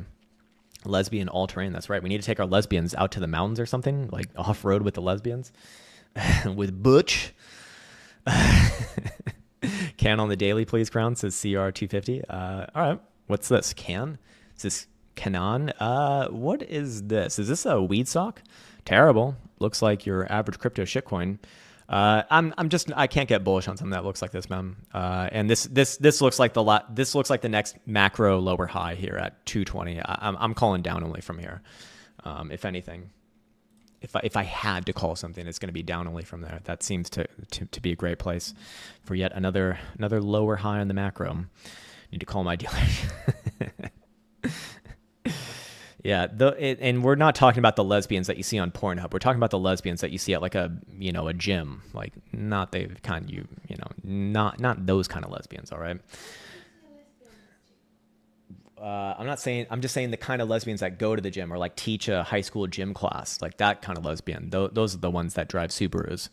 Cars, Cryptos, and Conspiracy says P911 stock on. I think that's German. All right, let's check it out. Porsche. Oh, it's Porsche. Cool. Terrible. I do think you have a little bit of upside here, maybe up to like 50 or 51, but terrible chart long term. Kind of surprised to see that. I don't know. Could this be a local low and you rally up into and you rally up from here, but then it just puts in another local, lower high? Probably, yeah. But if it does, maybe it gets to like 55 or 58 before that and then puts another lower high. But either which way, definitely don't like it long term, man. Anyways, back to Bitcoin. Yeah, it is coughing up this rally. So I still feel quite confident that this one comes down first. What do you think? Oh, don't do electric. Why not? What do you think about Qantas on ASX? I can look at it. Whoops. Maybe it'd be better if I actually spell it properly. Oh, it's an airline. Never heard of it. Not terrible long term, actually. I don't know. I'm generally going to look for a rally off of the green 55 on your first test to it after a while. So I'd be looking for a rally from here, but I don't know if I'd necessarily be bullish on it. Just, maybe it rallies back up to like 10, 10 and a half, something like that. All right, let's read some more of these car things because I'm really enjoying the car conversations. Ram 1500 Laramie is my dream truck. Really? It's a Toyota for most of my life. Never felt the ride like the Ram. Really? Bitcoin miner stock. Oh, that's what you asked about earlier. Cool. We could look at STX for Erica Krown and then Circle. Circle actually probably quite interesting to look at. STX maybe a little bit less so, but let's see. This is, I think it's like DeFi on Bitcoin. This is bad. This it's doing the down only motion, sir. It's doing the down only motion. I don't know. Maybe you get a rally first to like 54 cents. Maybe you do, maybe you don't, but it's a down only chart, man. Circle actually have on my list. I would like to get in a position for the long term for this, but certainly not where it's at right now. It is coming down significantly more. This is parabolic below off top. This is down. This is going to be down only for a long time, man. I would not be even entertaining the possibility of a of a low anytime soon. I think that you're almost undoubtedly going to come below your IPO lows at $64. I think that this thing, we'll see like a 3 or 4 handle on it at some point. I've been bearish on this thing for a long time, and I will continue to be bearish on it. So I don't have any update there. I would like to get some for the long term, but just certainly not here, man. Certainly not here. Let's see. McDonald's says, potentially dumb question. There's no such thing as a dumb question, only dumb people. Just kidding, man. Just dumb joke. But how are you feeling about your Krown VMP versus the MACD? You mentioned earlier digging the MACD. Oh, they're completely different tools, man. The VMP is going to be more towards sort of short-term and medium-term momentum. That's what it's geared towards. The MACD is more long-term momentum. So, for example, if we were to compare the MACD to the stochastic oscillator is going to get your more short-term moves. Your MACD is going to get your more long-term moves. So you'd expect the stochastic to turn before the MACD would. MACD is more for like long trending momentum. So a completely different beast there. The VMP is going to kind of sit in the middle between the stochastic and the MACD in terms of like the time preference. So yeah, completely different roles that they may have. Anyways, Toyota Sequoia goes hard. Yeah, it actually does look pretty cool, to be honest. It's all about that third row. Yeah, got to throw all the kids back there, I guess. Let's see. Talk to a credit union or big bank about an auto loan, then find a private seller of a nice used car and have 20K cash so they know you're serious. Pay off early. I'm just going to pay cash for my car anyways. Why would I take a loan? It's going to end up costing more. I don't understand that. Wow, someone asking about STX. You are on a watch list. What? Okay, I don't understand what you're saying, but sure. Fair enough. Krown, what about MVIS? It reported negative, so bottom is near 80 cents, but where's buy range? Again, like, you can never ask about a fucking buy. First off, you can't ask about buy range because I'm not going to give you financial advice on fucking YouTube. Like, seriously, use your brain. It is illegal to do. You're putting me under, like, potentially real issues. So first off, don't fucking do that. Second off, even if we were going to do that, you need to provide a goddamn time frame. For the love of God, holy shit. Holy fucking shit. A buy zone for potentially a 5-minute time frame might be significantly different than a weekly time frame. It blows my mind. This is why investing seems to be very, very difficult for people. They don't even know their time frames. There is no fucking buy zone for a down only chart. Holy fucking shit. Why? Why would you put it on yourself to buy something that literally only goes down? This is garbage. Absolute fucking garbage. Whatever the fuck this thing is. It's worse than your shit. I mean, it's just as bad as your shitcoins. For the love of God, it is terrible. Fucking terrible. Is there a buy zone in this? Fuck no, unless you're just like losing money. What? If you ever see a chart like this, there's no buy zone. You don't buy pieces of shit like this.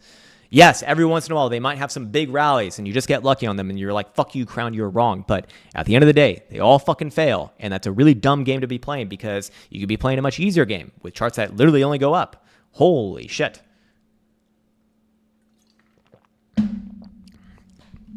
Transoka says six odd years of watching Krown and people still don't get time frames.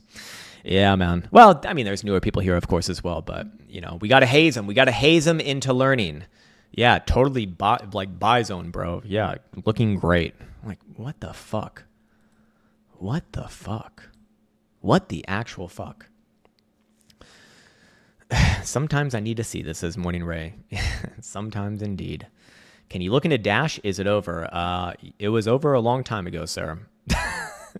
Dash was over. You're about like 7 years late to Dash. In fact, it is absolutely over. See, again, this is a one-off rally here. They do get these one-off rallies. They all fucking fail, though. They all fucking fail. It's down only. It's a down only chart. Where is my buy zone, bro? Negative 150, because at least at that point, maybe they give you negative interest rates and you get paid to hold it or something. I don't fucking know.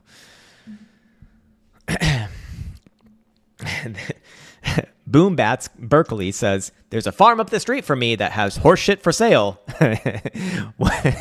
Give me a quote now, sir. I need to know the out the door price. The private use seller market kind of stops above 20K nominal. Cash is good, but what people said about financing is true. I couldn't get a deal. Really? Okay. I didn't know that. Okay. I got some research to do. I appreciate you you awareing me of this. I had no idea about that, man. We could look at Monero. I'm curious to see what Monero is doing, especially with Zcash, ZDERB doing what it was doing. But I imagine, I do think that Zcash is probably done. I don't know if I'd say the same thing about Monero yet. If it comes back down below last week's low, then yeah, I'd be bearish on this thing. But until then, this is kind of a technical pullback for right now. It's just extremely fucking volatile. But I would switch around my opinion to obviously extremely bearish. If you come back down below last week's low, that is parabolic blow off top. Dunzo Zunzo, and I don't know, probably comes back down like $200 after that. But yeah, it's the autistic rage brewing in me, man. It's the autistic rage. Very happy somebody asked about STX. You reading my message felt nothing like I thought it would come out as. Many such cases, sir. There's also just my own inability to literally read properly as well, because I do have issues with actually reading. I'm not even joking. Anyways, Sir Krown Tibber on the daily is the top in. I don't know. Let's see. Maybe it was always in. Maybe it wasn't. Oh, it's a shitcoin. Great. Amazing. At least it's actually gone up, and in fact it's gone only up, so I completely apologize, because this is the best chart we've seen today, at least from the crypto sphere. Is it always going to be like that? Who the hell knows? But is a top in? I would not say that right now, man. I would not say that right now. I would only call a top in if it comes back down below about 27 cents. Until then, this is actually the best crypto chart we've seen from the old shitcoin space. In the short term, I mean, does it come back down and put in a higher low, like 34 cents? Maybe, but that's not really bearish, you know? Could easily, I mean, it could do something like this if it wanted and still be bullish. But whether it goes up from here, whether it comes down first, that's in a higher low, and then pops up, I'd give it a chance to actually play out an upside movement here, because this thing has been quite impressive for its history. You know, it's been around since March. Yeah, February, actually. Technically February. So fair enough. These days, dealerships do not like cash buyers as much, less profit margins, and during the purchase, watch out for the GAY upsells and add-ons they will sell you. I'm just reading comments here, that's all. Yeah, I've noticed that. It's like, can you give me the out-the-door price? No problem, sir. And then it comes added with like all these fucking... how much of these are necessary, sir? Could you tell me this? Well, you know, they're all necessary. Like, they always give you the fucking runaround, man. It's really annoying. Like, I despise these people, man. I despise these people. MVO on the daily is $45, a level to hold. Let's see. Is $45 a level to hold? I'm guessing that's the last low here. Yeah, I mean... that does seem to be where it's trying to base off of right now. So if you do break below there, it's a long way down to your next major area of interest, which is like $35. So yeah, something like that, man. Something like that, man. Let's see. If you buy a truck, the GMC is an excellent choice. If you go classy sporty, best time to buy GMC is in December. Really? Okay. Thank you for that, Patrick Ocean. Yeah, I do. I really do like the GMC Sierra Denali. It is a fucking beast of a truck. It's possible I do that, but I don't know. We're gonna need like some big ass family car as well. So I don't know. Maybe we do both. Hood stock. Yeah, let's look at hood stock. Sure. I have a friend that only uses the MACD to make trades on the 5-minute. Please yell at him. I mean, there could be an instance where you actually do use that as a piece of edge for your trading, but if it's literally just MACD cross the upside equals long and MACD cross the downside means short, then have fun becoming broke, I guess. Have fun becoming poor. Hood, not bad. I do look at this as a range. And as long as you're above the range low of 120, I'd have a bullish buys here. Don't necessarily think it's bullish from its exact posturing, but if it does break that range low at 120, I'd be looking down next to like 105. Yeah, the Sierra Denali Ultimate it's a fucking badass car, and I've actually been looking at that one.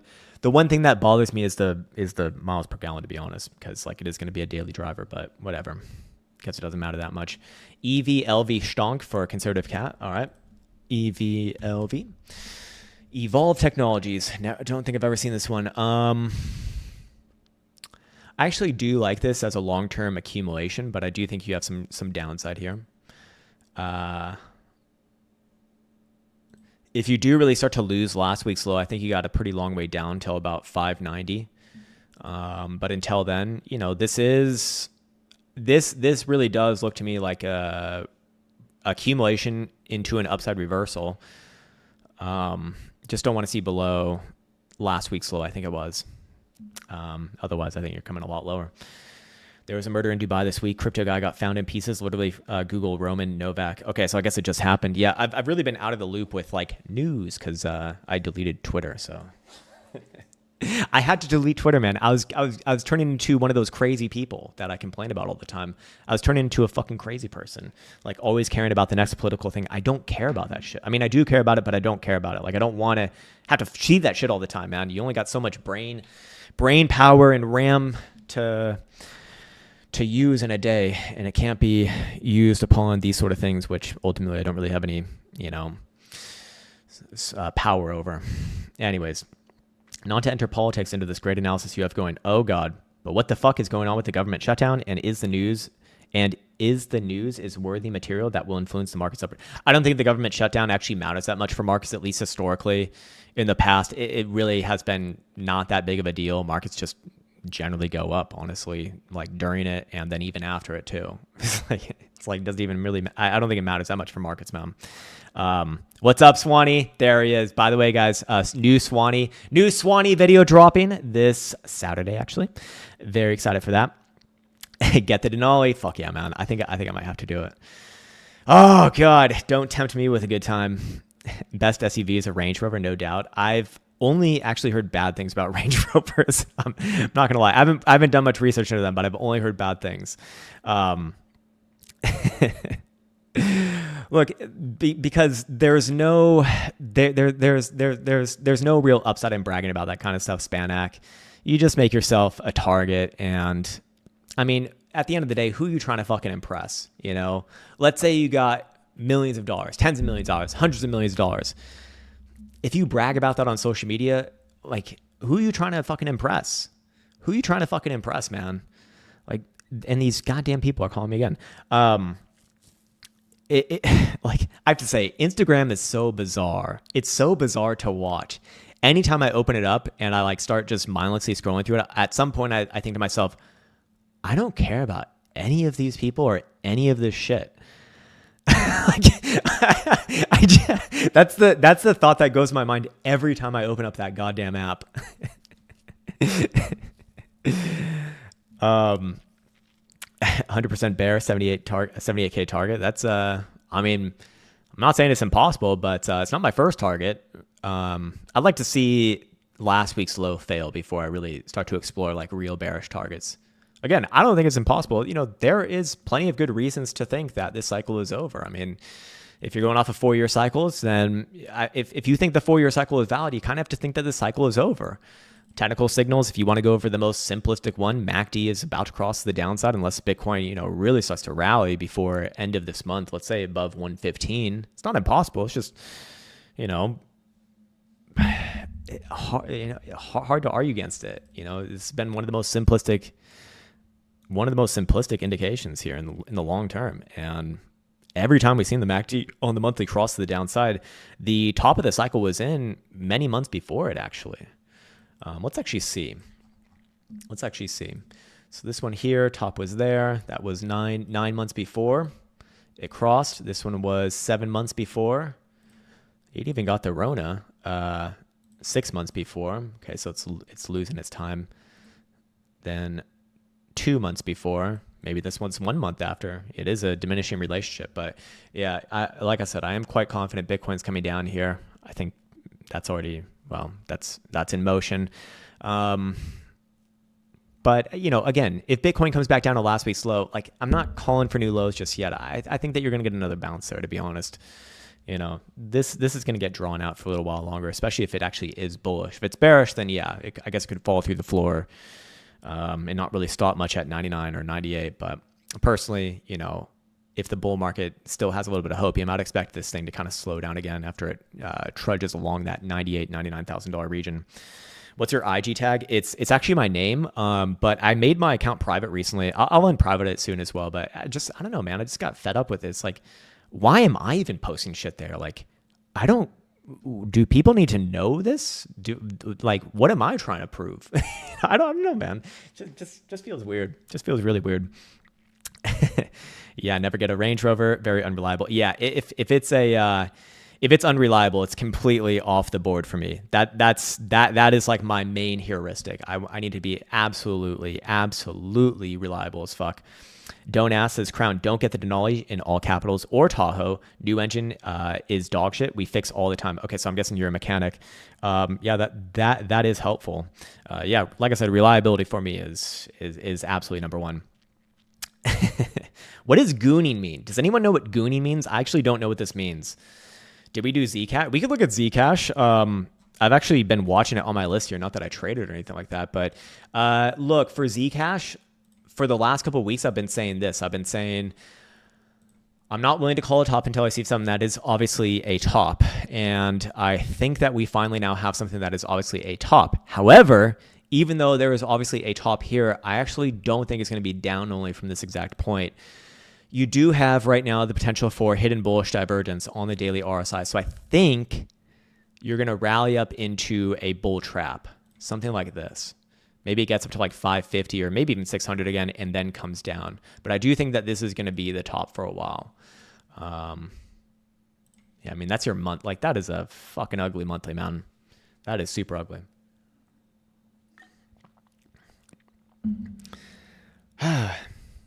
Yeah, I don't hear much about the F-150, but it is a classic car for sure. Oh, gooning is when you excessively jack off? Okay, I didn't actually know that. All right, well, it meant something a lot different when I was younger. You fucking goons. Get the Toyota or Honda. They were like, I haven't heard much about Honda, Christian, or Cyberbeast. Do you have to plug in the Cyberbeast? Because I ain't plugging in shit, man. I'm not doing the plug-in shit. That's over my head. I don't want to be plugging in shit. It's too much for me. Okay, I didn't know Honda about reliability, but do they have luxury, like actual luxury? Toyota, I could see. Land Cruiser looks pretty. Honestly, the Land Cruiser is a tank of a car as well. GMC is unreliable as well. Really? Okay, I didn't know that. Yeah, Lexus seems to always be like one of the most tried and true. Goon means to fornicate. Okay. Would you like to goon later? Would you like a gooning date? How would you like to goon later with me? What do you mean no? Look, we are husband and wife now, so when gooning needs arise. Anyways. Elsa declined my goon invitation, and I am forever hurt. The problem with cars is that it's like shitcoins. There will be someone who always loves them, and then there will always be someone else who's like, no, this shit, it's so bad. It's so hard to figure out like what's actually good. It's so fucking difficult. I don't know how much off-roading I'm going to actually be doing, man, to be honest. Honda's luxury is Acura. Oh, I've always thought Acura was cool, to be honest, man. Maybe I add Acura to my watch list. Let's see. Where is it? I made a whole list of cars I need to check out. Acura. When I was a kid, okay, when I was a kid in like the early 2000s, I always wanted an Acura Integra. I just thought that they were the coolest looking cars, and I don't know, I just thought it was cool. And I think they're Japanese as well, and Japanese stuff is just, it's inherently cool. It's made by samurais. Toyota, most American made. Really? Okay.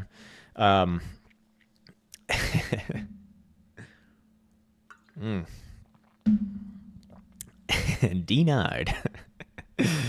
Nissan's luxury. Yeah, I've seen Infinity as well. I don't know. Infinity just seems too much mom-like to me. I don't know. It doesn't have that boss appeal. Yeah, for sure. Don't ask. Definitely tag me, and we can actually do some private chatting. JDM gang. I don't know what that is. Car styles have severely lagged behind what they're capable of. Why price go down? It appears that there might be an imbalance of buyers and sellers in favor of sellers right now. That appears to be what's driving price at the moment. Had a 95 Integra. Yeah, they're so cool. They're so cool, man. I don't think they make them anymore, do they? That and a Camaro are always the cars that I've wanted, like just as like a fun car, you know? Yeah, Lexus is probably going to be the best there. Land Cruiser, or you are a goon. I am a gooner, man. I do not deny. I goon with the best of them, but we shall see. I'll check out the Land Cruiser. I haven't actually looked too much into the Land Cruiser, but I'm sure they've got some like pretty nice trims as well. Stay away from Nissan and Infinity. That's what I'm talking about. Like, there's always someone who's going to be like, no, that one's shit. But maybe it is. I actually have not heard great things about the Nissan. So yeah. Anyways, uranium stock, UEC. Back to some charts here. I'm liking this. We got some charts and cars. It's fun. It's been a fun day. I mean, look, I actually like this long term, but in the short term, I think that you found a high for a while. Yeah, I do think that you found a high here for a while, but honestly, I think that this thing could actually come down to, back down to like $10 or even sub 10. But I do think long term it will be good, because this one has been a genuinely good chart long term. Just where do you top out, or sorry, where do you bottom out on this next higher low? Does it come down to like $9.5, $10, or does it try for right here? I think it's a little bit less likely to do it right here. It'd be nice if it does, obviously, but I'm more inclined to say maybe one more step down, then you get your higher low, then you try up again. Yeah. See, what about quarterly? Yeah, I think you're going to reconnect around like $9.5, $10, something like that, man. Yeah, a lot of people like the Land Cruiser. Yeah, I'll add it to my list. Nissan Altima. Fleeing and eluding. I've been watching a lot of Cops recently, okay? So I know a lot about fleeing and eluding, man. Holy shit. Dude, I am addicted to watching the show Cops. Where was this show all my life? It's had like 35 fucking seasons. I've never watched a goddamn episode until just randomly 3 or 4 days ago. I was like scrolling through TV and I saw Cops. And I just wanted to show Elsa as like a classic American show, because I know it's been around for forever, but I never actually watched it. And then we're addicted to watching. Dude, we watched fucking 6 hours of fucking Cops like on Sunday. 6 fucking hours. It's a great show. It's so fucking addicting. Does anyone else have a Cops addiction? It's amazing. It's an amazing show. It really is. Yeah, I'm not going to do a Chinese car, man. I'm a proud American. We're not buying Chinese shit. I'm sure it is great, though, to be honest. It probably is better than our American cars, but can't do it. Benati Younes says, hello, does anyone know where I can buy MetaSignal's NFT from secondary market? I don't know. Ask in their Discord. I don't know if it's possible, but if it is, you should ask in their Discord, and they can point you towards it. Do you know? Elsa says probably not, but maybe ask in their Discord and tag Nathan. He'll set you in the right direction. We could do Tesla. Full disclosure, it is a stock that I do hold, and I do hold it from much lower. So I will be talking my book here, as is natural. 430. Ooh. I mean, long term, I do like it, but I do think you got some short term downside here. It's kind of losing its base. Does it come back down to about $400 or maybe 410 and try for a higher low there instead of where it's at right now? I think that's actually very possible. Long term, though, I do like it. Caretaker knows. It's so unbelievably good. You get and I didn't even realize that these are real stories. Like these are real people, and it's a great part of Elsa's American education. She has to learn what kind of people are out there because we're in Florida right now. You got Florida man. There's a lot of Florida mans out there. A lot of crazy people. A lot of crazy people everywhere in the fucking state. A lot of crazy people everywhere, to be honest. But you start looking at all like. Everyone's addicted to fucking meth. Everyone's addicted to fucking meth. You have to be able to recognize them because they have a very specific look, okay? They have a very specific look, these meth addicts. And they are some scary motherfuckers, man. They really are. Asian Massage says, Krown, best video ever. Police find raccoon with meth pipe in its mouth during Ohio traffic stop. I can only imagine what this is about. Real G says, GM Krown, what's up, man? Xano. Okay, this is a new one. Some random shitcoin, I'm guessing. Xano. Xanax on the blockchain. Actually, surprisingly, among the best charts we've seen today for shitcoins. Hidden bullish divergence in that last low. I think most of that's played out. But if anything is going to be breaking a new all-time highs, this would be it. I don't know. Does it do it from here? Does it consolidate a little bit lower first? Maybe it tags $15 first again. But as long as you're above $15 on a daily closing basis, I'm actually bullish on this thing. Who knows what this thing is? Who knows what it does? But I like uptrending charts. And you got multiple years of this. You got 2 cycles of this actually too. That is nearly unheard of for 99.99999% of shitcoins. So yeah, whatever this thing is, that goes into best chart for shitcoin of the day award actually. Amazing. Truly amazing, honestly, because you just don't see that too often. Tobo says stock SYK. Sure. All right. I don't think I'm familiar with this one. Striker. Weekly, I think that you're putting in another higher low here. Long term, just general uptrend. Always going to like that. Monthly, looks to me like this might be your next higher low. I'd be favoring some upside from here. And you got a very obvious pivot point as well. This month's low is a very obvious pivot point because if you come back down below it, the bias is undoubtedly bearish and all the way down to like 310, 320-ish region, which is a pretty sizable drop off there. But long term, I mean, great chart, man. Absolutely amazing chart, in fact. So I'm a lot more inclined to say that this one, it might have already bottomed already on this move and just going to try some sideways and up from there. But again, just super easy pivot last week's low, basically. Can you chart Gooner? I hope that this is a real crypto coin. It is indeed. Oh, it is. It is. My Gooner coin is going lower. What could this possibly mean? It appears that we have an overabundance of Gooner sellers. People gooning and then selling it on the market. Is that what this is? Is it tokenized fucking sperms? Is that what people are doing? Hey guys, I just minted some goons. Is that what they call it? Like when you have ejaculate, it's called the goons. Maybe that's why they call it gooning. Hey guys, I just minted some goons. Anyone want to buy? Sure, bro. I need to test drive it first, though. Goon me up, bro. Don't goon me, bro. Amazing. Yeah, a lot of people like the Lexus GX 550. I like it as well for its look. I just don't like that miles per gallon, man. It's not amazing there. The cocaine bear. The Toyotas are not comfortable. If they're not comfortable, then I got a big problem with that. Christian says, I live in Fresno. I know there's, I look at their hands, they're at it. Yeah. Oh yeah, man. You look at their hands, you look at their arms, you can kind of tell, but there's something weird that meth addicts get, like as they get older, it's like their lips like get sucked into their face. They no longer have any lips. It looks very bizarre. I wonder why that happens. And they also are missing a lot of teeth usually as well. Like, and why do they have fucking well, they scratch themselves, but yeah. I don't know, man. Super weird. Super fucking weird. Your cousin was arrested on cops. you guys watch it every year. It's like a family tradition. That's awesome. More than half of the construction companies in the United States on F-150s. They are the go-to truck for construction. I mean, the thing is, I'm not like I don't actually need a truck. Like that's the problem. I just like it because I'm a fucking American and I probably don't need it actually, but I just like it. Let's see. All right. Yeah, let's go back here.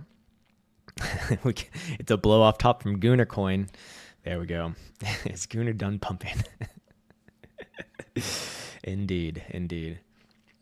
Some luxury cars require premium gas. Yeah, I've seen that as well. That I don't mind as much. Well, I guess, I don't know, how much more is premium gas than like regular gas? Is it like 20% more? So, because a lot of the time the differences in miles per gas is like about 20% as well. So probably it's a wash, to be honest.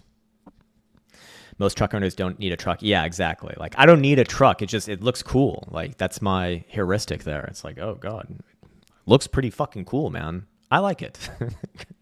How to buy. Look, the G-Wagon is baller, man, but it's not stealthy. I want stealth. I don't want in your face. I don't want flash. The G-Wagon's flashy. It's too many fucking eyes looking. No. Don't look at me. Get your fucking eyes off my goddamn car. Don't be looking at me, bro. No looking. No gooning. You look, I goon. That's how it goes. Yeah, Bitcoin coming down here. Again, last week's lows. Rip off the Band-Aid. In my opinion, this is the way that it would work if it's going to be bullish. Like if rip off that Band-Aid, come back down here to 99, and then hopefully have a very quick and swift rally off there. If you lose 98, 99 on a higher term time frame closure, that is a floodgate opening towards much lower. Maybe like another $10,000 slide from there. Could be ugly. We'll hear more about that from Swanee on Saturday as well. G-Wagon screams mob boss. Yeah, it really is a baller looking car. No doubt about that, man. You don't know you need a truck until you need a truck. True. Very true. Chart Monero. We already looked at Monero, actually. The Sienna is actually pretty nice. My brother got one for the wife and kids. Fair enough. Toyota Sienna. Really? Is it like a full-sized SUV? That's the real question. Add that to the list. Yeah, okay. Brain's breaking. Looking at too many damn cars now. We could turn this into a car stream and start looking at cars together. I don't know. Should we end the stream there? Can we get an I'm spending it now like the old days? Unfortunately, I can't spend it just yet. We got to get our $2,000 we're going to get those $2,000 stimmy checks. Then spend all you want. The Hummer EV is a monster. The Hummer EV actually is kind of cool, but I just don't want to plug shit in, man. I don't want to deal with that. Ram TRX is beast, the baddest on the road. Fair enough. I haven't heard too much about that one, to be honest. Get a minivan. I don't think I'm gonna do minivan. What's up, Squad Juice? How you doing, man? Good morning to you. Oh, really? Okay, I didn't know that. RIVN. We actually looked at that one just like 5 minutes ago, honestly. So probably won't go back there. I don't know. Are we done for the day? We might be done for the day. I think we're done for the day, guys. It's been a nice, fun stream. I really enjoyed the car conversations. Really enjoyed the recommendations. It's been actually very, very helpful. Learned a lot there. Hopefully, we can provide some value with the old charts here too. Just kind of wrap up this morning's thoughts. Short term down, play at some of those downside targets, and then hopefully, for the Bulash's sake, a very quick and painless reversal off of like $99,000. But be very wary if Bitcoin really starts to close, higher timeframes below last week's lows. That's going to be, in my opinion, a very big indication. We're going to see, we're probably going to see very low 90s, maybe even upper 80s. That does happen. But yeah, anyways, guys, it's been an absolute pleasure as always. I really do appreciate everyone joining in. It makes these streams so much more fun. And other than that, I just want to wish everyone well. Take care, much love, and see you hopefully tomorrow and for another live stream on Friday.